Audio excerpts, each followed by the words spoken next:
Hello everyone, एक बार फिर से आप सभी का स्वागत है हमारे channel current affairs by Ravi पे। और ये है हमारी 10,000 जीके क्वेश्चंस की सीरीज़, जिसमें हम जीके और जीएस के मोस्ट इम्पॉर्टेंट क्वेश्चंस को यहाँ पर डिटेल में डिस्कस कर रहे हैं। तो अब तक इस सीरीज़ में हम 56 पार्ट्स कंप्लीट कर चुके हैं और इसी सीरीज़ में ये हमारा अगला लेक्चर रहने वाला है, जो कि है प्रैक्टिस सेट नंबर 57। तो हर पार्ट में यहाँ पर हमने 50 क्वेश्चंस डिस्कस किए हैं डिटेल्ड एक्सप्लेनेशन के साथ।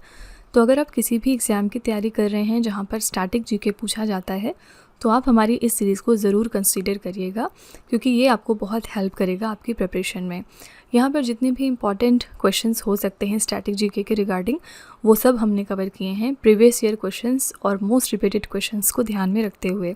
साथ ही यहाँ पर हम आपको ये भी सिखाते हैं कि किस तरह से आपको स्टैटिक जीके को करंट अफेयर्स के साथ में थोड़ा बहुत रिलेट करना है। ठीक है, तो विद दिस नोट चलिए हम आज की अपनी क्लास स्टार्ट कर लेते हैं। तो फ्रेंड्स, वीडियो को कंटिन्यू करने से पहले बस यहाँ पर एक छोटी सी इन्फॉर्मेशन है आपके लिए।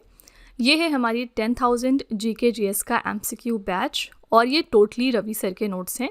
तो अगर आप हमारे इन लेक्चर्स को फ्री में देखना चाहते हैं तो आप हमारे channel current affairs by Ravi को सब्सक्राइब कर सकते हैं। यहाँ पर आपको ये सारे लेक्चर्स फ्री में अवेल हो जाएंगे। लेकिन अगर आप चाहते हैं कि आप इन वीडियोस को एड फ्री होकर देखें, तो आप इसके लिए हमारे पेड बैच को ज्वाइन कर सकते हैं, जहाँ पर हम आपको कॉम्बो प्रोवाइड करते हैं रिकॉर्डेड वीडियोस, फ्री पीडीएफ और फ्री अनलिमिटेड टेस्ट का। ठीक है, ये हमारे कुछ फीचर्स हैं पेड बैच के। सबसे पहली बात, आपको डेली क्लास प्रोवाइड की जाएगी एप्लीकेशन पर, और ये लेक्चर्स आप एड फ्री होकर देख सकते हैं। डिटेल्ड एक्सप्लेनेशन दिया होगा हर क्वेश्चन का। जीएस के यहाँ पर हम सारे सब्जेक्ट्स को कवर कर रहे हैं, पॉलिटी, इकोनॉमी, ज्योग्राफी, हिस्ट्री, सब कुछ। एग्जाम ओरिएंटेड क्वेश्चंस पर बात होगी सिर्फ और सिर्फ।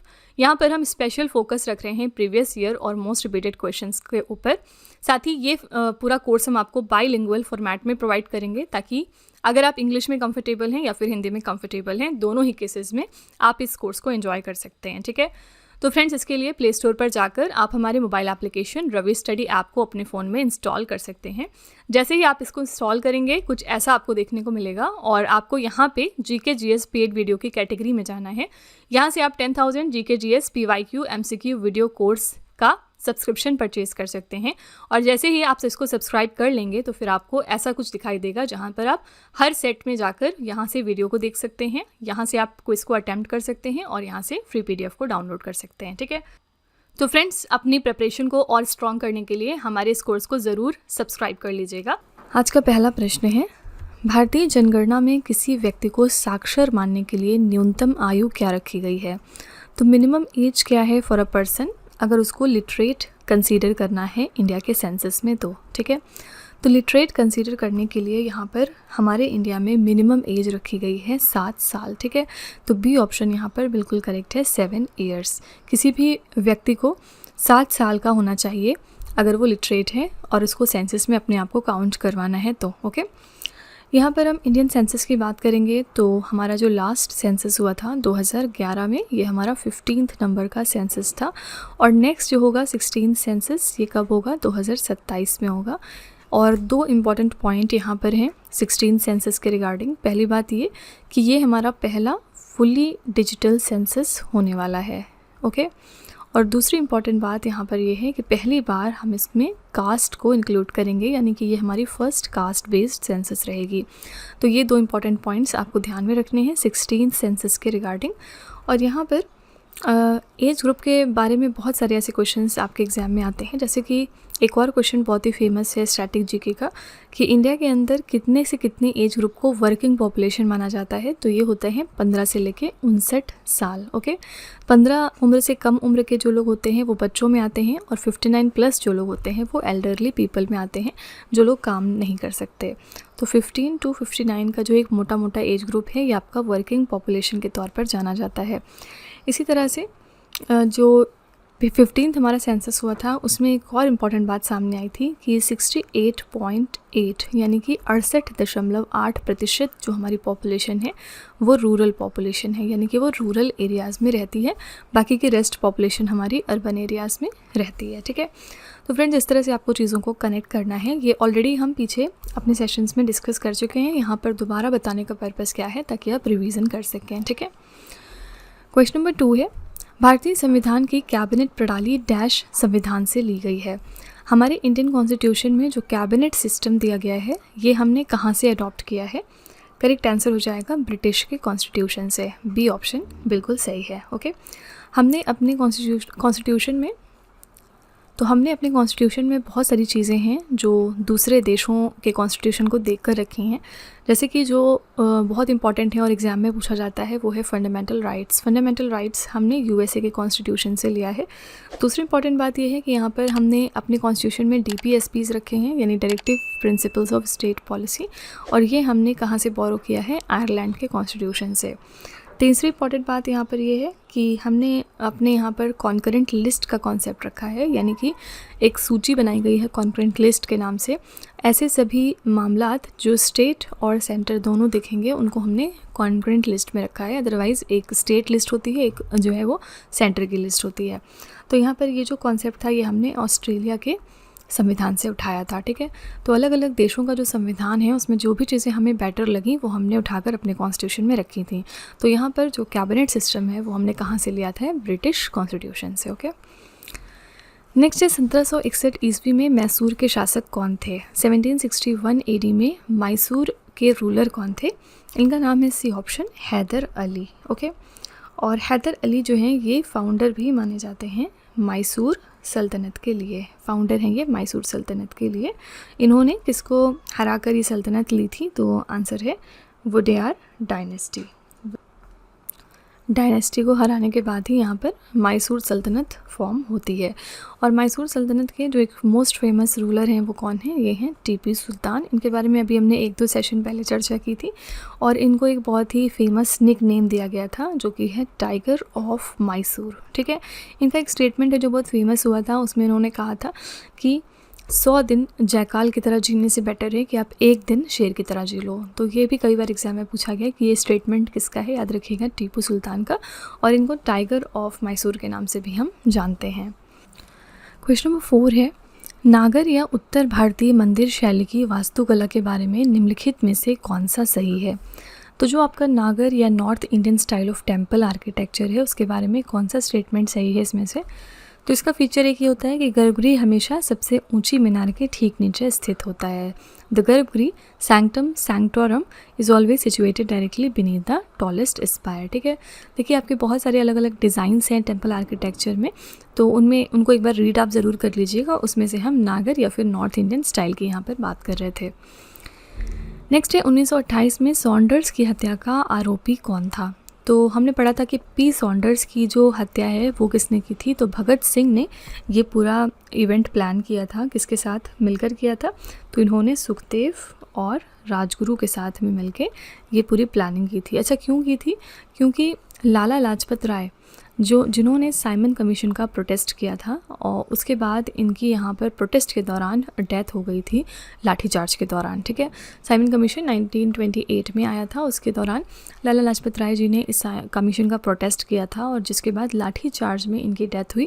इसी चीज़ का बदला लेने के लिए भगत सिंह ने पी सॉन्डर्स को मारा था। ठीक है, तो as a result Bhagat Singh, Sukhdev और राजगुरु सब लोग पकड़े जाते हैं और 1931 को इनको फांसी हो जाती है। ठीक है, तो यहाँ पर सारी फैक्ट्स ध्यान में रखिएगा।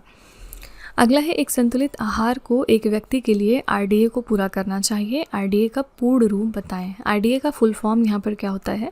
इसका फुल फॉर्म है रिकमेंडेड डाइटरी अलाउंस। ठीक है, तो यहाँ पर RDA के बहुत ज़्यादा ज़रूरी है किसी भी इंडिविजुअल के लिए अगर वो एक बैलेंस्ड डाइट चाहता है तो। ठीक है, और ये डिपेंड करता है कि पर्सन की एज क्या है, जेंडर क्या है, या फिर उसकी फ़िज़िकल कंडीशन कैसी है। तो ये हर स्टूडेंट तो ये हर पर्सन के लिए सेम नहीं होता है ये वैल्यू, बल्कि डिफ़र करता है as per the age, gender and the physical condition. Okay, next है, महापाषाणों को खड़ा करने की प्रथा डैश वर्षों पहले शुरू हुई थी। जो मेगालिथ्स इरेक्ट करने का एक फैशन आया था ये कितने 100 साल पहले शुरू हुआ था? आंसर हो जाएगा डी ऑप्शन, 3000 ईयर्स एगो ये चीज़ शुरू हुई थी। मेगालिथ्स के आप बहुत ही फेमस एग्जाम्पल्स देख सकते हैं हमारे साउथ इंडियन एरियाज़ में, और आपको पार्ट ऑफ डेक्कन स्टेट्स में भी मिल जाएंगे। साउथ इंडियन स्टेट्स जैसे कि हमारे केरला, कर्नाटका, आंध्र प्रदेश, यहाँ पर आपको बहुत बढ़िया मेगालिथ्स के एग्जाम्पल मिलेंगे। और अगर हम डेक्कन के कुछ पार्ट्स देखें तो महाराष्ट्र और सेंट्रल इंडिया में भी आपको इसके एग्जाम्पल्स अच्छे अच्छे मिल जाएंगे। और ज़्यादातर इनमें से जो मेगालिथ्स क्रिएट हुए हैं ये आपको आयरन एज के दिखाई देंगे, आयरन एज के सारे मेगालिथ्स हैं। ठीक है, नेक्स्ट है, निम्नलिखित में से कौन सा विधेयक राज्यसभा में प्रथम बार प्रस्तावित नहीं किया जा सकता। वेरी इंपॉर्टेंट क्वेश्चन, और इसके बारे में कल हमने चर्चा की थी, लेकिन थोड़ा सा अलग क्वेश्चन था वो। तो राज्यसभा में इनमें से कौन सा बिल है जो प्रपोज नहीं किया जा सकता पहली बार, ये है आपका धन विधेयक यानी कि मनी बिल। ठीक है, मनी बिल के बारे में आपको 4 पॉइंट्स यहाँ पर याद रखने हैं। पहली बात ये कि सिर्फ और सिर्फ ये लोकसभा में प्रपोज हो सकता है, ओनली इन लोकसभा। बाद में राज्यसभा में दिया जाता है इसके ऊपर रिकमेंडेशन देने के लिए, और 14 दिनों के अंदर अंदर राज्यसभा को ये वापस करना होता है बिल। ठीक है, दूसरी इंपॉर्टेंट बात ये है कि यहाँ पर ये मनी बिल है कि नहीं है, ये चीज़ कौन डिसाइड करता है, ये डिसाइड करते हैं स्पीकर ऑफ द लोकसभा, यानी लोकसभा के जो स्पीकर हैं वो किसी बिल को देखकर ये डिसाइड करेंगे कि क्या ये मनी बिल है या फिर नॉन मनी बिल है। तीसरी इंपॉर्टेंट बात ये कि मनी बिल जो है सिर्फ और सिर्फ जारी होता है प्रेसिडेंट के प्रायर रिकमेंडेशन के साथ, यानी कि यहाँ पर प्रेसिडेंट का रिकमेंडेशन बहुत ही ज़रूरी है। और चौथी बात ये कि मनी बिल के बारे में कौन से एक आर्टिकल में लिखा हुआ है, आर्टिकल नंबर 110 में। तो ये 4 फैक्ट्स आपको रट लेना है बिल्कुल अच्छे तरीके से मनी बिल के रिगार्डिंग। अब इसमें से कोई भी क्वेश्चन हो सकता है आपसे अगली बार घुमा फिरा के पूछ लिया जाए। ठीक है, तो याद रखिएगा लोकसभा में सिर्फ ये पारित हो सकता है, मतलब प्रपोज हो सकता है पहली बार, और 14 दिन के अंदर अंदर फिर राज्यसभा को ये पास करना होता है। Speaker of the Lok Sabha decide करते हैं कि क्या ये बिल मनी बिल है या फिर नॉन मनी बिल है, और ये जारी होता है प्रायर रिकमेंडेशन ऑफ प्रेसिडेंट के साथ, और आर्टिकल नंबर 110 में इसकी बातें लिखी हुई हैं। क्वेश्चन नंबर 9 है, भारत में पहली रेलवे ने 1853 में मुंबई से थाने तक कुल कितनी दूरी तय की थी। इंडिया के अंदर फर्स्ट रेलवे कब चली थी, याद रखिएगा 1853 में। कहाँ से कहाँ तक, मुंबई से लेकर थाने तक, और इस दौरान इसने कितना किलोमीटर या डिस्टेंस कवर किया था। आंसर हो जाएगा ए ऑप्शन, सिर्फ 34 किलोमीटर। ठीक है, तो यहाँ पर ए ऑप्शन करेक्ट है। अगर आजकल हम रेलवेज़ के रिगार्डिंग एक इम्पॉर्टेंट करंट अफेयर्स देखें तो पिछले दिनों इंडिया की first Vande Bharat sleeper train को लॉन्च किया गया है। ठीक है, और ये जो इंडिया की पहली वंदे भारत स्लीपर ट्रेन थी, ये कहाँ से कहाँ तक गई थी, तो ये गई थी हौरा से लेके गुवाहाटी में भी कामाख्या तक। ठीक है, हौरा कहाँ पर है आपका, वेस्ट बंगाल में, और गुवाहाटी कहाँ पर है, असम राज्य में। तो आपको याद रखना है कि इंडिया की पहली जो वंदे भारत स्लीपर ट्रेन है उसने कौन से 2 राज्यों को कवर किया था, तो वेस्ट बंगाल और असम। ठीक है, अगला है, निम्नलिखित में से कौन सा भारत में नृत्य के लिए सर्वोच्च पुरस्कार है। इनमें से कौन सा हाईएस्ट अवार्ड है जो कि डांस के सेगमेंट में दिया जाता है। आंसर यहाँ पर हो जाएगा डी ऑप्शन, संगीत नाटक अकादमी पुरस्कार। ठीक है, ये जो है हाईएस्ट अवार्ड माना जाता है डांस के सेगमेंट में। यहाँ पर एक और क्वेश्चन एग्जाम में पूछा जाता है कालिदास सम्मान के रिगार्डिंग कि इसको कौन सा राज्य देता है। तो कालिदास सम्मान जो है ये मध्य प्रदेश राज्य देता है, और इनको इस सम्मान को इन्होंने क्रिएट किया था 1980 में। ठीक है, तो 1980 से मध्य प्रदेश सरकार जो भी इसके इम्पॉर्टेंट अवार्डीज़ होते हैं उनको कालिदास सम्मान देती है। अगला है, वास्तविक जीडीपी की गणना के लिए जिस वर्ष की कीमतों का उपयोग किया जा रहा है उसे हम क्या कहते हैं। तो रियल जीडीपी को कैलकुलेट करने के लिए हम जिस ईयर के प्राइसेस को यूज़ करते हैं उसको हम क्या कहते हैं, उसको हम आधार वर्ष कहते हैं, यानी कि बेस ईयर। ठीक है, और जीडीपी के बारे में मैंने आपको बताया था कि ये 2 तरह का जीडीपी होता है। पहला है आपका नॉमिनल जीडीपी और दूसरा है यहाँ पर रियल जीडीपी। नॉमिनल जीडीपी में आप इन्फ्लेशन को इग्नोर करते हैं, इन्फ्लेशन को काउंट नहीं करते हैं, लेकिन रियल जीडीपी में आप इन्फ्लेशन को भी देखते हैं कि पर्टिकुलर टाइम पीरियड में इन्फ्लेशन यानी महंगाई कितनी थी उस एरिया में। ठीक है, तो यहाँ पर रियल जीडीपी की बात हो रही थी, और इसके लिए जो हम ईयर यूज़ करते हैं उसको हम कहते हैं बेस ईयर। अभी रिसेंटली जो बजट आया था उसमें ये डिसाइड हुआ है कि अब से जो जीडीपी का बेस ईयर है वो हमने चेंज किया है। ठीक है, अब जो हम नया बेस ईयर लेते हैं जीडीपी कैलकुलेट करने के लिए वो है 2022 और 23। ठीक है, ये भी फैक्ट याद रखिएगा, ये आपका करंट अफेयर्स का हिस्सा है। इसमें एक क्वेश्चन और अक्सर पूछा जाता है कि जीडीपी में आप क्या चीज़ सब्ट्रैक्ट करेंगे, तो ये बन जाएगा एनडीपी। तो जीडीपी यानी ग्रॉस डोमेस्टिक प्रोडक्ट में आप यहाँ पर डेप्रिसिएशन को जब माइनस करते हैं तो ये बन जाता है नेट डोमेस्टिक प्रोडक्ट यानी कि एनडीपी। ठीक है, तो याद रखिएगा जीडीपी में जब भी कभी डेप्रिसिएशन माइनस होगा तो ये बनेगा आपका एनडीपी। क्वेश्चन नंबर 12 है, देवप्रयाग में कौन कौन सी नदियाँ मिलती हैं। हमने पंच प्रयाग के बारे में पढ़ा है कि 5 तरह के आपके प्रयाग होते हैं, और यहाँ पर आपसे पूछा जा रहा है देवप्रयाग के बारे में। तो देवप्रयाग में मिलती हैं आपकी भागीरथी और अलकनंदा रिवर्स। ठीक है, ये जहाँ पर मिलती हैं इसको हम कहते हैं देवप्रयाग। आइए देख लेते हैं कौन से हमारे 5 प्रयाग हैं। तो यहाँ पर सबसे पहला है आपका विष्णु प्रयाग, ठीक है। दूसरा यहाँ पर है नंद प्रयाग, तीसरा है आपका कर्ण प्रयाग, और चौथा है रुद्र प्रयाग, और पांचवा यहाँ पर दिया हुआ है देव प्रयाग, ठीक है। तो विष्णु प्रयाग में आपकी कौन सी रिवर्स मिलती हैं? अलकनंदा जाके मिलती है धौली गंगा के साथ में। नंद प्रयाग में अलकनंदा नंदाकिनी रिवर के साथ मीट करती है। फिर कर्ण प्रयाग में अलकनंदा जो है वो मिलती है आपकी पिंडार रिवर के साथ। फिर इसी तरह रुद्र प्रयाग जो है वो उसमें अलकनंदा जाके मर्ज हो जाती है मंदाकिनी रिवर के साथ। और देव प्रयाग के बारे में हमने यहाँ पर देखा कि भागीरथी और अलकनंदा का ये मिक्सचर है, ठीक है। तो याद रखिएगा कौन कौन सी रिवर्स जब मिलती हैं तो क्या कौन सा प्रयाग फॉर्म होता है। ऐसे क्वेश्चन एग्जाम में अक्सर देखे गए हैं। क्वेश्चन नंबर 13 है, संयुक्त राष्ट्र विकास कार्यक्रम ने अपनी पहली मानव विकास रिपोर्ट डैश में जारी की थी। तो यूनाइटेड नेशंस डेवलपमेंट प्रोग्राम ने अपनी पहली ह्यूमन डेवलपमेंट रिपोर्ट को रिलीज़ किया था। कब? 1990 में, ठीक है। तो पहली इनकी जो ह्यूमन डेवलपमेंट रिपोर्ट थी वो आई थी 1990 में।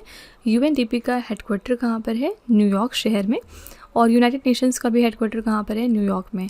ज़रूरी नहीं कि यूनाइटेड नेशंस के जितने भी एजेंसीज़ हैं उनका हेडक्वार्टर न्यूयॉर्क में हो। जैसे कि हम जानते हैं कि यूनाइटेड नेशंस की एक बॉडी है फूड एंड एग्रीकल्चर ऑर्गेनाइजेशन, लेकिन इसका हेडक्वार्टर न्यूयॉर्क में नहीं है बल्कि इसका हेडक्वार्टर इटली के रोम शहर में है, ठीक है। तो इसलिए ज़रूरी नहीं कि इससे रिलेटेड जो भी बॉडीज़ हैं उनका भी हेडक्वार्टर न्यूयॉर्क में हो। ये तो कोइंसिडेंस है कि यहाँ पर यूनाइटेड नेशंस डेवलपमेंट प्रोग्राम का हेडक्वार्टर न्यूयॉर्क में है। अगला है, सुप्रसिद्ध भरतनाट्यम नृत्यांगना और बॉलीवुड अभिनेत्री हेमा मालिनी को भारत सरकार द्वारा 2000 में दिए गए भारतीय नागरिकों के निम्नलिखित सम्मानों में से कौन सा प्राप्त हुआ था? तो वेरी फेमस यहाँ पर हेमा मालिनी की बात हो रही है। भरतनाट्यम डांसर हैं ये, और 2000 में इनको कौन सा एक इम्पॉर्टेंट ऑनर दिया गया था? आंसर हो जाएगा पद्मश्री। ये पद्मश्री अवार्डी रह चुकी हैं, ठीक है। 2026 के पद्मा अवार्ड्स की बात करेंगे तो इस साल कितने अवार्ड्स दिए गए हैं? पद्मा अवार्ड्स 131, जिनमें से सेग्रीगेशन किस तरह से है? 5 इसमें पद्म विभूषण आपको मिलेंगे, 13 पद्म भूषण है और 113 यहाँ पर पद्म श्री अवार्ड्स हैं, ठीक है। तो इनका जो सेग्रीगेशन है वो भी आपको ध्यान में रखना है। यहाँ पर एक चीज़ और याद रखिएगा कि इन अवार्ड्स में 19 जो हैं वो वुमेन हैं, 16 ऐसे लोग थे जिनको पोस्टहमसली यानी कि डेथ के बाद ये पद्मा अवार्ड्स दिए गए, और इसमें से 6 लोग जो हैं वो फॉरेनर या फिर एनआरआईज थे, ठीक है। तो ये वाला नंबर भी याद रखिएगा कि इसमें 19 वुमेन हैं, 16 लोग ऐसे हैं जिनको उनकी मौत के बाद ये दिया गया है, और 6 लोग हमारे फॉरेनर्स हैं। तो यहाँ पर हमने हेमा मालिनी की बात की है, इनको पद्मश्री मिला था 2000 में, और ये भरतनाट्यम की डांसर हैं। भरतनाट्यम कहाँ का डांस है? तमिलनाडु राज्य का। अगला है, निम्नलिखित में से किस प्रकार के पौधे बीज का उत्पादन करते हैं? तो इनमें से कौन सा प्लांट का टाइप है जो सीड्स को प्रोड्यूस करता है? आंसर यहाँ पर हो जाएगा डी ऑप्शन, जिम्नोस्पर्म, ठीक है। तो जो तरह के प्लांट्स होते हैं, पहला हो गया आपका जिम्नोस्पर्म और दूसरा यहाँ पर हो गया एंजियोस्पर्म, ठीक है। तो जिम्नोस्पर्म के जो पौधे होते हैं ये खुद अपने सीड्स को प्रोड्यूस करते हैं, लेकिन एंजियोस्पर्म में ऐसा नहीं होता है। तो ये 2 आपकी कैटेगरीज हैं प्लांट्स के रिगार्डिंग। नेक्स्ट है, रूस में निम्नलिखित में से कौन सा समशीतोष्ण घास का मैदान है? इसमें से कौन सा एक टेम्परेट ग्रासलैंड है जो रशिया में है? अमेज़न, प्रेरीज, कॉन्गो या फिर स्टेपीज? आंसर यहाँ पर आपका हो जाएगा डी ऑप्शन, स्टेपीज, ठीक है। रशिया में जो आपके टेम्परेट ग्रासलैंड्स हैं उनको स्टेपीज कहते हैं। इसके नाम जो है वो अलग अलग जगहों पर अलग अलग हैं। प्रेरीज भी इसका एक नाम है लेकिन ये नॉर्थ अमेरिका में है। इसी तरह से पंपास भी इसका नाम है, लेकिन ये कहाँ पर बोला जाता है? अर्जेंटीना में। और सवनाज कहाँ पर बोलते हैं? तो ये बोलते हैं अफ्रीका में, ठीक है। तो ये प्रेरीज नॉर्थ अमेरिका में प्रेरीज बोलते हैं, अर्जेंटीना में पंपास, अफ्रीका में सवनाज और रशिया में स्टेपीज। ये किसके नाम है? टेम्परेट ग्रासलैंड्स के, ठीक है। नेक्स्ट है, क्रिकेट पिच के समान छोर पर स्टंप और पॉपिंग क्रीज के बीच की दूरी कितनी होती है? तो स्टंप्स और पॉपिंग क्रीज के बीच में जो डिस्टेंस है वो यहाँ पर रखा जाता है 1.22 मीटर्स। ये एक फिक्स्ड डिस्टेंस होता है, ठीक है। तो 1.22 मीटर्स का डिस्टेंस होता है आपके स्टंप और पॉपिंग क्रीज के बीच में। अगला है, भारत का कौन सा पड़ोसी देश लद्दाख के साथ अंतर्राष्ट्रीय सीमा साझा करता है? हमारा कौन सा एक पड़ोसी देश है जो कि बॉर्डर शेयर करता है लद्दाख यूनियन टेरिटरी के साथ? यहाँ पे आपका करेक्ट आंसर हो जाएगा डी ऑप्शन, पाकिस्तान देश, ठीक है। और पाकिस्तान के साथ जो इंडिया का बॉर्डर लगता है उसका क्या नाम है, उसका नाम रखा गया है रेड क्लिफ लाइन। जितने भी बॉर्डर्स हैं उनके नाम पता होना चाहिए आपको। जैसे चाइना के साथ जो इंडिया का बॉर्डर है उसका नाम क्या है, उसका नाम है मैकमोहन लाइन। बहुत बार एग्जाम में ये सब क्वेश्चन पूछे गए हैं। इसी तरह से यहाँ पर जो एक खाड़ी है गल्फ़ ऑफ मन्नार, ये कौन से हमारे पड़ोसी देश के साथ इंडिया को सेपरेट करती है, तो ये है श्रीलंका देश, ठीक है। गल्फ़ ऑफ मन्नार एक चैनल है इंडिया और श्रीलंका के बीच में। नेक्स्ट है, भारत के निम्नलिखित में से किस राज्य में ड्री उत्सव मनाया जाता है, तो ड्री फेस्टिवल हम मनाते हैं अरुणाचल प्रदेश राज्य में। सी ऑप्शन यहाँ पर बिल्कुल करेक्ट हो जाएगा। अरुणाचल प्रदेश में एक और इम्पॉर्टेंट फेस्टिवल मनाया जाता है और इसका नाम है पक्के पागा हॉर्नबिल फेस्टिवल, ठीक है। याद रखिएगा, पक्के पागा हॉर्नबिल हम मनाते हैं अरुणाचल प्रदेश में, लेकिन अगर सिर्फ हॉर्नबिल लिखा होगा तो वो फेस्टिवल हो जाएगा नागालैंड राज्य का, ठीक है। तो यहाँ पे बिल्कुल भी कंफ्यूज नहीं करना है, अच्छे से एग्जाम में देख लीजिएगा कि पक्के पागा आगे लिखा है या फिर नहीं लिखा। अगर तो लिखा है तो वो डांस हो जाएगा, वो फेस्टिवल अरुणाचल प्रदेश राज्य का, लेकिन अगर नहीं लिखा है तो फिर वो फेस्टिवल है नागालैंड त्योहार राज्य का। नेक्स्ट है, चिट्टी बाबू किस वाद्य यंत्र से संबंधित हैं। चिट्टी बाबू किस वाद्य यंत्र के लिए जाना जाते हैं, तो ये वीणा प्लेयर हैं, ये वीणा से एसोसिएटेड हैं। डी ऑप्शन यहाँ पर बिल्कुल सही है। अगला है, संसद के सत्रावसान और नए सत्र के पुनः आरंभ होने के बीच की अवधि को डैश कहा जाता है, तो पार्लियामेंट के प्रोरोगेशन और नए सेशन के कमेंसमेंट के बीच का जो टाइम पीरियड होता है उसको क्या कहा जाता है, उसको कहा जाता है रिसेस, मध्यावकाश, ठीक है। बी ऑप्शन करेक्ट हो जाएगा। इसमें जो सारे टर्म्स दिए हैं ये पार्लियामेंट के ही टर्म्स हैं। एडजॉर्नमेंट का मतलब क्या होता है, एडजॉर्नमेंट का मतलब ये होता है कि टेम्प्रेरी बेसिस पर जब पार्लियामेंट सस्पेंड हो जाती है। डेजोल्यूशन का मतलब ये हुआ गया कि फॉर्मल टर्मिनेशन हो गया है और अब नए इलेक्शंस होंगे, नई वैकेंसीज आ गई हैं। कट मोशन का मतलब ये है कि यहाँ पर जो बजट में डिमांड्स आई हैं उनके लिए अपोजिशन को मौका दिया जाता है कि वो इसमें जो है अपनी मांग रख सकें, इसमें कुछ रिड्यूस या कट करना है तो कर सकते हैं, ठीक है। तो ये सारे जो टर्म्स हैं ये भी पार्लियामेंट से ही जुड़े हैं, लेकिन यहाँ पर पूछा जा रहा था कि संसद के सत्रावसान और नए सत्र के पुनः आरंभ होने के बीच का जो टाइम पीरियड होता है उसको हम क्या कहते हैं, उसको हम रिसेस कहते हैं। क्वेश्चन नंबर 22 है, the test of my life निम्नलिखित में से किस क्रिकेटर की आत्मकथा है। The test of my life autobiography है युवराज सिंह की। बी ऑप्शन यहाँ पर करेक्ट है। और मैंने आपको बताया था कि ऑटोबायोग्राफी और बायोग्राफी में क्या डिफरेंस होता है। ऑटोबायोग्राफी तब कहते हैं जब सेम पर्सन अपनी सेम किताब लिख रहा है तो उसको हम कहते हैं ऑटोबायोग्राफी, लेकिन अगर कोई और पर्सन किसी और के बारे में लिख रहा है तो वो आपकी बायोग्राफी हो जाती है, ठीक है। तो यहाँ पर the test of my life नाम की किताब लिखी है युवराज सिंह ने। नेक्स्ट है, तराइन का युद्ध 1191 में हुआ था और किन दो शासकों के बीच में लड़ा गया था, आपको ये बताना है। तो बैटल ऑफ टरेन हुआ था किन दो शासकों के बीच में, पृथ्वीराज चौहान और मोहम्मद गौरी के बीच में। ए ऑप्शन यहाँ पर बिल्कुल करेक्ट हो जाएगा। कौन से साल में हुआ ये भी याद रखिएगा, 1191 में। और यहाँ पर बाबर भी ऑप्शंस में है। बाबर के बारे में याद रखिएगा कि फाउंडर हैं मुग़ल डायनेस्टी के लिए और बहुत ही एक फेमस बैटल के लिए जाने जाते हैं। कौन सी, फर्स्ट बैटल ऑफ पानीपत, जिसके बाद ही बाबर ने अपने कदम इंडिया के अंदर जमा लिए थे। और ये जो इनकी लड़ाई है बाबर की किसके साथ हुई थी, लोधी डायनेस्टी के साथ में, ठीक है। Babar versus Lodhi empire in first battle of Panipat, okay. Next है, किस भारतीय खिलाड़ी को ढींग एक्सप्रेस भी कहा जाता है। इनमें से कौन सी एक एथलीट हैं जिनको ढींग एक्सप्रेस के नाम से हम जानते हैं, तो ये हैं Hima Das. D option correct हो जाएगा। अपनी बहुत सारी अचीवमेंट्स के लिए इनको ये निकनेम दिया गया था। यहाँ पर ऑप्शन में नीरज चोपड़ा भी हैं और ये कौन से गेम से एसोसिएटेड हैं, जैवलिन थ्रो से एसोसिएटेड हैं। कल हमने इनके बारे में पढ़ा था। क्यों ये इंपॉर्टेंट है, क्योंकि ये 2 टाइम ओलंपियन हैं। पहली बार इन्होंने गोल्ड मेडल जीता था 2020 के ओलंपिक्स में, उसके बाद 2024 के ओलंपिक्स में इन्होंने सिल्वर मेडल यहाँ पर जीता था। तो 2 टाइम पे ये ओलंपिक मेडलिस्ट हैं, ठीक है। अगला है, मृदा का रंग जो बेसाल्ट द्वारा बनता है। Colour of soil formed by basalt is, answer यहाँ पर हो जाएगा डी ऑप्शन काला, ठीक है। तो सॉइल आपकी कितने टाइप्स की होती है, मोटा मोटा अगर हम देखें तो सॉइल आपकी डिफरेंट टाइप्स में कैटेगराइज है, जैसे कि एलुवियल सॉइल हो गई, ब्लैक सॉइल हो गई, रेड हो गई, इसके अलावा लेटराइट सॉइल हो गई, डेजर्ट सॉइल हो गई और इसके अलावा माउंटेन सॉइल। तो ये कुछ टाइप्स हैं सॉइल के। यहाँ पर हम बसाल्ट की बात कर रहे हैं। बसाल्ट में प्रीडोमिनेंटली तो सिलिकॉन ऑक्साइड होता है, लेकिन इसके साथ कुछ और एलिमेंट्स होते हैं जैसे कि मैग्नीशियम, कैल्शियम, आयरन और एल्युमिनियम, ये सारी चीज़ें इसमें मिक्स होती हैं, ठीक है। तो बसाल्ट की हेल्प से जब सॉइल फॉर्म होती है तो उसका कलर कैसा होता है, उसका कलर ब्लैक होता है, ठीक है। नेक्स्ट ग्रैमी पुरस्कार जीतने वाले पहले भारतीय संगीतकार कौन थे? फर्स्ट इंडियन म्यूजिशियन कौन है जिन्होंने ग्रैमी अवार्ड जीता था? तो ये है mister Pandit Ravishankar. D option correct हो जाएगा। कई बार स्टैटिक जीके में ये भी क्वेश्चन पूछा गया है कि ग्रैमी अवार्ड जो है वो कौन से सेगमेंट में दिया जाता है? याद रखिएगा, म्यूज़िक के सेगमेंट में। ओके, नेक्स्ट है भारत के पड़ोसी देश चीन की आधिकारिक भाषा क्या है? तो इंडिया का नेबरिंग कंट्री है चाइना, और यहाँ का ऑफिशियल लैंग्वेज क्या है? आंसर हो जाएगा सी ऑप्शन, मंदारिन। यहाँ पर मंदारिन भाषा बोली जाती है। ठीक है, नेक्स्ट है कथक किस भारतीय राज्य का शास्त्रीय नृत्य है? तो हमने कई बार ये ऑलरेडी डिस्कस किया है कि कथक आपका नॉर्दर्न इंडिया का डांस है, स्पेशली उत्तर प्रदेश राज्य का। तो यहाँ पर ऑप्शन में उत्तर प्रदेश है, इसलिए हम बी ऑप्शन टिक कर देंगे। तमिलनाडु में कौन सा एक फेमस डांस होता है? हमने अभी पीछे देखा था हेमा मालिनी वाले क्वेश्चन में। तो यहाँ पर आंसर है भरतनाट्यम। भरतनाट्यम बहुत ही फेमस डांस है तमिलनाडु का। मणिपुर में कौन सा डांस चलता है? ये है मणिपुरी डांस। असम में कौन सा चलता है? तो ये है सत्रिया। सत्रिया के बारे में हमने कल पढ़ा था। सत्रिया डांस जो है वो कहाँ का है? असम राज्य का। नेक्स्ट है निम्नलिखित में से किसे लेन देन के लिए धन आपूर्ति का सबसे कम तरल माप माना जाता है? तो least liquid measure of money supply for transaction कौन सा है? तो मनी सप्लाई को 4 टाइप्स होते हैं। पहला हो गया M1, दूसरा है M2, तीसरा है M3 और चौथा है M4।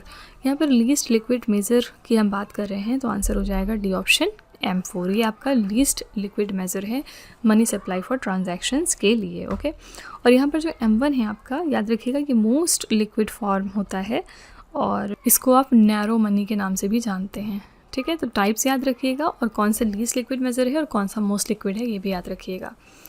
अगला है छोटा नागपुर पठार निम्नलिखित में से किस खनिज उद्योग की उच्चतम सांद्रता के लिए जाना जाता है? छोटा नागपुर प्लेट्यू सबसे पहली बात कहाँ पर है? तो ये झारखंड में है और ये जाना जाता है for the highest concentration of iron and steel. यहाँ पर लौह और इस्पात के बहुत ही भारी मात्रा में आपको मिल जाएंगे। ठीक है, यहाँ पर जैसे बहुत सारी अलग अलग चीज़ें होती हैं। फॉर एग्जांपल जूट हो गया, इंडिया के अंदर जूट का भी प्रोडक्शन बहुत ज़्यादा होता है। और कहाँ पर होता है? तो वेस्ट बंगाल में।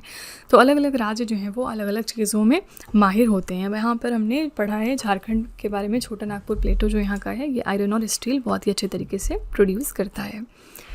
नेक्स्ट है कनिष्क किस वंश का महान राजा था? तो Kanishka was a great king of Kushan dynasty. C option correct हो जाएगा। वैसे तो अगर हम ओरिजिनली देखेंगे तो कुषाण जो डायनेस्टी थी, इसके फाउंडर कौन माने जाते हैं? इनका नाम है कटफाइसिस। लेकिन बाद में जाके जब यहाँ पर कनिष्का द ग्रेट आते हैं तो उस टाइम पर इस डायनेस्टी का बहुत ही ज़्यादा एक्सपेंशन हो जाता है।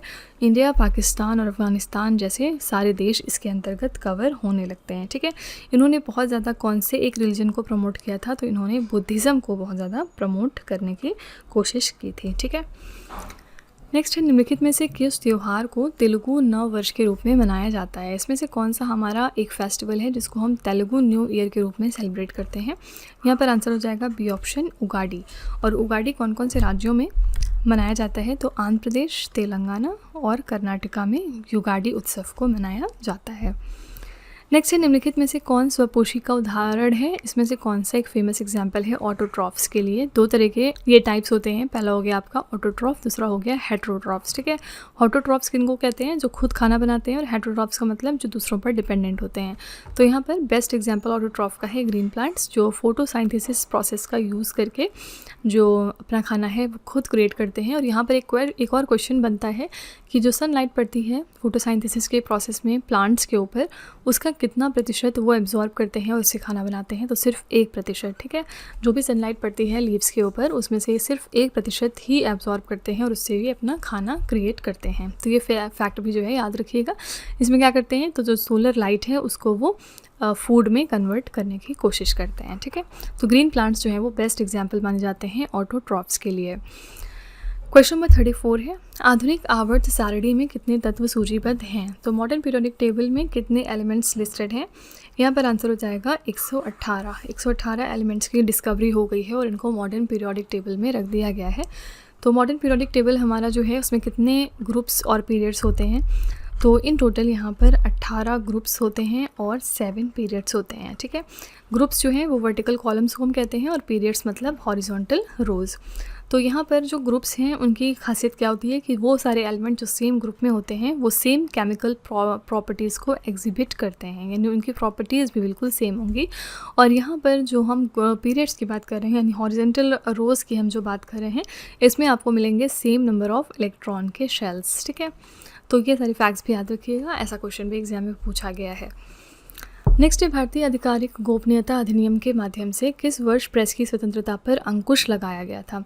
Freedom of the press is curtailed through Indian official secrets act in which year? Answer हो जाएगा 1904 में। ठीक है, तो यहाँ पर भारतीय आधिकारिक गोपनीयता अधिनियम को पास करके 1904 में जो प्रेस की स्वतंत्रता है उस पर नियंत्रण लगाया गया, क्योंकि लोग इसका मिसयूज़ करने लगे थे। नेक्स्ट है, निम्नलिखित में से कौन सा शब्द क्रिकेट से संबंधित नहीं है? इनमें से कौन सा हमारा शब्द है जो क्रिकेट के सेक्टर में, क्रिकेट गेम में यूज़ नहीं होता है? मैडन, LBW, स्लैम डंक या फिर यॉर्कर? तो स्लैम डंक को छोड़कर ये सारे जो वर्ड्स यहाँ पर दिए हुए हैं ये क्रिकेट के गेम में हम यूज़ करते हैं। और स्लैम डंक का यूज़ हम कहाँ पर करते हैं? तो इसको हम यूज़ करते हैं बास्केटबॉल के गेम में। ठीक है, नेक्स्ट है, ध्रुवीय क्षेत्रों में बर्फ़ और हिम टोपियों के पिघलने के लिए डैश उत्तरदायी है? Dash is responsible for the melting of ice and ice caps in the polar region. तो जब भी कभी आइस मेल्ट होगी पोलर रीजन्स में हमारे, तो उससे जो है आपके समुद्र के जल स्तर में वृद्धि देखने को मिलेगी आपको। ठीक है, तो बी ऑप्शन करेक्ट है, सी लेवल राइज हो जाएगा इससे। और हमने एक और क्वेश्चन पिछले दिनों पढ़ा था फ्रेश वाटर के बारे में, कि जो हमारा फ्रेश वाटर है, पहली बात तो बहुत ही कम मात्रा में है, लेकिन जो बल्क ऑफ फ्रेश वाटर है वो हमारा किस फॉर्मेट में है? तो वो ग्लेशियर्स के फॉर्मेट में है। ठीक है, तो ग्लेशियर्स सबसे ज़्यादा हैं फ्रेश वाटर कंटेन किए हुए। तो फ्रेंड्स, ये सारी चीज़ें आपको ध्यान में रखनी है, कोई भी क्वेश्चन इस तरह के फॉर्म किए जा सकते हैं अगली बार। नेक्स्ट है, छारबा नृत्य निम्नलिखित में से किस राज्य से संबंधित है? छारबा डांस कहाँ का है, आपको ये बताना है। तो ये बहुत ही फेमस डांस है हिमाचल प्रदेश राज्य का, बी ऑप्शन करेक्ट हो जाएगा। ऑप्शन में यहाँ पर राजस्थान है, राजस्थान में कौन सा एक फेमस डांस होता है? ये है कलबेलिया। उत्तर प्रदेश में हमने पीछे देखा कि यहाँ पर कथक डांस बहुत ही फेमस है। पंजाब में भांगड़ा डांस बहुत फेमस है। एक स्टैटिक जीके का क्वेश्चन ये भी पूछा गया है कि यहाँ पर जो मेल्स भांगड़ा परफॉर्म करते हैं उसको आप भांगड़ा कहते हैं, लेकिन अगर यही भांगड़ा फीमेल्स परफॉर्म करेंगी तो इसका नाम जो है वो बन जाएगा गिद्दा। ठीक है, तो नाम पूछा गया था उस क्वेश्चन में, याद रखिएगा, इसको हम कहते हैं गिद्दा। नेक्स्ट है, आमतौर पर अपशिष्ट जल प्रशोधन की प्रक्रिया को क्या कहते हैं? तो वेस्ट वाटर ट्रीटमेंट का जो प्रोसेस है उसको कहा जाता है मल जल प्रशोधन यानी सीवेज ट्रीटमेंट। ठीक है, इसमें क्या होता है कि जो कंटामिनेंट्स हैं उनको अलग किए जाते हैं और फिर वेस्ट वाटर को ट्रीट किया जाता है ताकि उसको रीयूज़ किया जा सके। तो इस प्रोसेस को पूरा क्या कहा जाता है? Sewage treatment. और इसके लिए बड़े बड़े सीवेज प्लांट्स जो हैं वो आपको दिख जाएंगे अलग अलग जगहों पर लगाए हुए। क्वेश्चन नंबर 40 है, कार्यबल की आबादी में डैश वर्ष के बीच के लोग शामिल हैं? ये हमने अभी फर्स्ट क्वेश्चन में डिस्कस किया था कि कौन सी हमारी वर्क फोर्स पॉपुलेशन मानी जाती है। तो 15 से लेके 59 साल तक के जो यंग एज के पीपल हैं उनको हम मानते हैं कि वो वर्क फोर्स पॉपुलेशन है हमारी। 15 ईयर से कम के जो उम्र के लोग हैं वो बच्चों में आते हैं, और 15 ईयर्स प्लस जो लोग हैं ये एल्डरली पीपल में आते हैं। तो यहाँ पर इस वर्क फोर्स में आते हैं कौन से लोग? जो 15 से 59 साल के बीच के हैं। बी ऑप्शन यहाँ पर बिल्कुल करेक्ट हो जाएगा। क्वेश्चन नंबर 41 है, राज्य लोक सेवा आयोगों के सदस्यों की संख्या का निर्धारण डैश करता है? तो स्टेट पब्लिक सर्विस कमीशन में कितने नंबर ऑफ मेंबर्स रहेंगे, ये चीज़ कौन डिटरमाइन करता है? तो आंसर हो जाएगा बी ऑप्शन, राज्यपाल यहाँ के, यानी कि गवर्नर। ठीक है, गवर्नर ये चीज़ डिसाइड करेंगे। और स्टेट पब्लिक सर्विस कमीशन का काम क्या होता है कि यहाँ पर जितने भी स्टेट में पब्लिक सर्विस एग्जामिनेशंस हो रहे हैं उनको रिव्यू करना, उनको चेकआउट करना, उनको ठीक तरीके से कंडक्ट कराना। और ये एक तरह की इंडिपेंडेंट कॉन्स्टिट्यूशनल बॉडी है जिनका जिक्र हुआ है 315 से लेकर 323 नंबर ऑफ आर्टिकल्स में। ठीक है, in the Indian constitution. Next है, मीराबाई चानू ने किस राष्ट्रमंडल खेलों में रजत पदक जीता था? तो कौन से कॉमनवेल्थ गेम्स हैं जिसमें मीराबाई चानू ने सिल्वर मेडल यहाँ पर जीत लिया था? आंसर हो जाएगा बी ऑप्शन, 2014 के कॉमनवेल्थ गेम्स में। ठीक है, और इस साल के कॉमनवेल्थ गेम्स कहाँ पर हो रहे हैं, यानी कॉमनवेल्थ गेम्स 2026, तो ये ऑर्गेनाइज़ किए गए हैं ग्लासगो में, जो कि स्कॉटलैंड में है। ठीक है, तो ये फैक्ट भी ध्यान में रखिएगा। नेक्स्ट है, भोपाल गैस त्रासदी निम्नलिखित में से किस कारखाने में हुई थी? तो भोपाल गैस ट्रेजेडी कहाँ पर हुई थी? कौन से एक आप कह सकते हैं फैक्ट्री में? तो करेक्ट आंसर यहाँ पर हो जाएगा सी ऑप्शन, यूनियन कार्बाइड कीटनाशक संयंत्र में। ठीक है, सी ऑप्शन बिल्कुल सही है।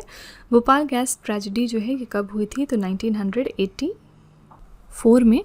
और कई बार एग्जाम में पूछा गया है कि कौन सी गैस का लीकेज यहाँ पर हुआ था, तो इसका नाम ज़रूर आपको ध्यान में रखना है। इसका नाम है मेथिल आइसोसाइनेट। इस गैस के लीकेज की वजह से ये भोपाल गैस ट्रेजेडी हुई थी। कब? 1984 में। कहाँ पर? यूनियन कार्बाइड कीटनाशक संयंत्र में। नेक्स्ट है रज़िया सुल्तान के बाद दिल्ली पर किसका शासन था। तो रज़िया सुल्तान के बाद दिल्ली के लिए कौन यहाँ पर सुल्तान बने थे, तो आंसर हो जाएगा गयासुद्दीन बलबन, बी ऑप्शन। ठीक है, रज़िया सुल्तान के बारे में हमने कल क्या पढ़ा था, ये फर्स्ट एंड लास्ट मुस्लिम शासक हैं दिल्ली सल्तनत में। ठीक है, रज़िया सुल्तान, और ये किसकी बेटी थी, ये बेटी थी इल्तुतमिश की। ओके, और इनके बाद कौन शासन पे आता है, तो गयासुद्दीन बलबन। नेक्स्ट है हड़प्पा की अधिकांश मोहरें डैश की बनी होती हैं। तो most Harappan seals are made of dash, किस चीज़ की बनी होती थी, ये आंसर हो जाएगा सेल खड़ी यानी कि स्टिक टाइप। ठीक है, इसका यूज़ करके ज़्यादातर हड़प्पन सील्स बनी होती थी इंडस वैली सिविलाइजेशन के टाइम पर। और यहाँ पर एक और क्वेश्चन इस तरह का पूछा जाता है कि क्या चीज़ हमें कहाँ से मिली थी। जैसे कि हमने देखा था कि जो एक most important Indus valley site है जिसका नाम है कालीबंगन, यहाँ से हमें बहुत सारी चूड़ियों के अवशेष मिलते हैं, यानी बैंगल्स के अवशेष, जिससे ये पता चलता है कि यहाँ के लोग बैंगल्स को भी जानते थे। दूसरी इंपॉर्टेंट बात यह है कि लोथल जो साइट है इनकी, यहाँ से हमें मिला था डॉक यार्ड, ये बहुत ज़्यादा एग्जाम में पूछा जाता है।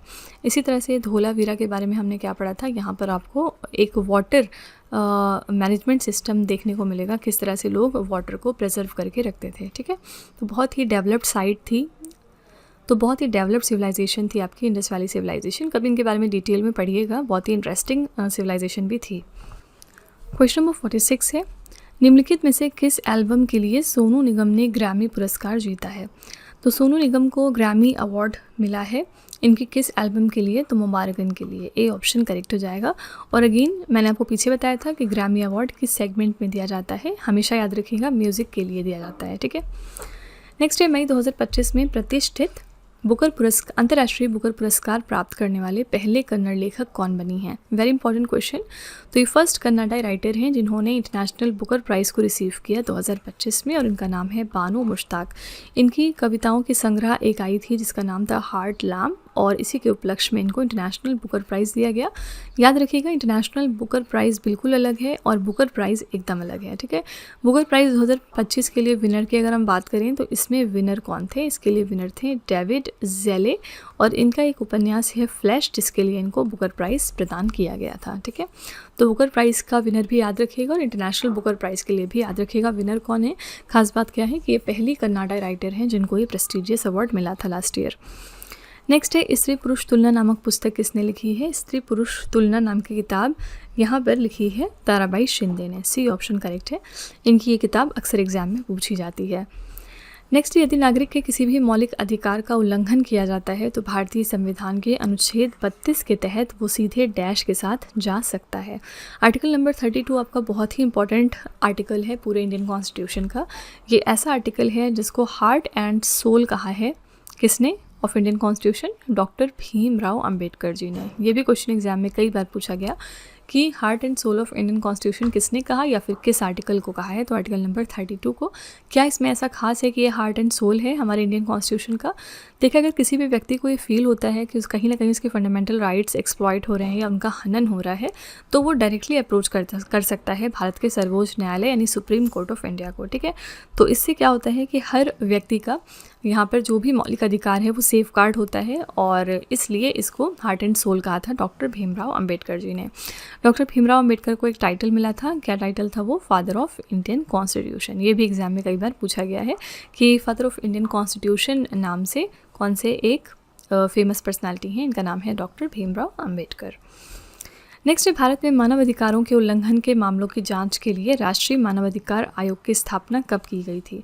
तो नेशनल ह्यूमन राइट्स कमीशन कब फॉर्म हुआ था, 1993 में 12 अक्टूबर को, और इसका पर्पस क्या था, ह्यूमन राइट वायलेशन के केसेस को यहाँ पर इन्वेस्टिगेट करना। ठीक है, तो यहाँ पर याद रखिएगा कि NHRC आपकी स्टैट्यूटरी बॉडी है, कॉन्स्टिट्यूशनल बॉडी नहीं है, क्योंकि इसको बाद में फॉर्म किया गया था और इसको लॉ ने डिसाइड किया था। स्टैट्यूटरी बॉडीज़ वो सारी बॉडीज़ होती हैं जिनको कि लॉ डिसाइड करता है। ठीक है, तो NHRC को इस्टेब्लिश किया गया 1993 में। पर्पस क्या था, ह्यूमन राइट वायलेशंस को चेकआउट करना। तो फ्रेंड्स, ये थे आज के हमारे टॉप 50 क्वेश्चंस। मैं पूरी उम्मीद करती हूँ कि आपको ये हमारा सेशन पसंद आया होगा, आपने हर क्वेश्चन की डिटेलिंग अच्छे से समझ ली होगी। चलिए फिर आपके टेस्ट पर चलते हैं। लास्ट में हम आपके लिए 3 क्वेश्चन का एक छोटा सा टेस्ट रखते हैं ताकि आप खुद को एनालाइज कर सकें। आज का पहला प्रश्न है, भारतीय जनगणना में किसी व्यक्ति को साक्षर मानने के लिए न्यूनतम आयु क्या रखी गई है। दूसरा प्रश्न है, 1761 ईस्वी में मैसूर के शासक कौन थे। और तीसरा प्रश्न है, भारत के पड़ोसी देश चीन की आधिकारिक भाषा यहाँ पर क्या है। तो फ्रेंड्स ये 3 क्वेश्चंस आपके लिए है एज अ होमवर्क। इनका जवाब आपको कमेंट में जाके लिखना है और इसी के साथ हमारी क्लास यहाँ पर एंड होती है। मैं पूरी उम्मीद करती हूँ कि आपको ये हमारा सेशन पसंद आया होगा, लेकिन फिर भी आपका फ़ीडबैक हमारे लिए ज़रूरी है, तो आप अपना फ़ीडबैक कमेंट में ज़रूर लिखिएगा। और इन केस अगर आप मॉक टेस्ट लगा रहे हैं या फिर कहीं पर एग्ज़ाम देने जा रहे हैं और अगर आपको ये फ़ील होता है कि क्वेश्चंस जो हमने यहाँ पर आपको पढ़ाए ये आपको हेल्प कर रहे हैं आपके स्टैटिक जीके वाले पोर्शन में, तो प्लीज़ एक छोटा सा रिव्यू हमारे कमेंट सेक्शन में ज़रूर डाल दीजिएगा, जिससे कि जो हमारे दूसरे व्यूअर्स हैं उन्हें भी हमारे ऊपर ट्रस्ट करने में आसानी हो सके। तो फ्रेंड्स इसी तरह के बेस्ट क्वालिटी कंटेंट और अच्छी प्रिपरेशन के लिए आप हमारे चैनल के साथ जुड़े रहिए। मिलते हैं अगली क्लास में एक और इम्पॉर्टेंट टॉपिक के साथ। Till then stay tuned. Thank you so much for watching. Also don't forget to like, share and subscribe our channel.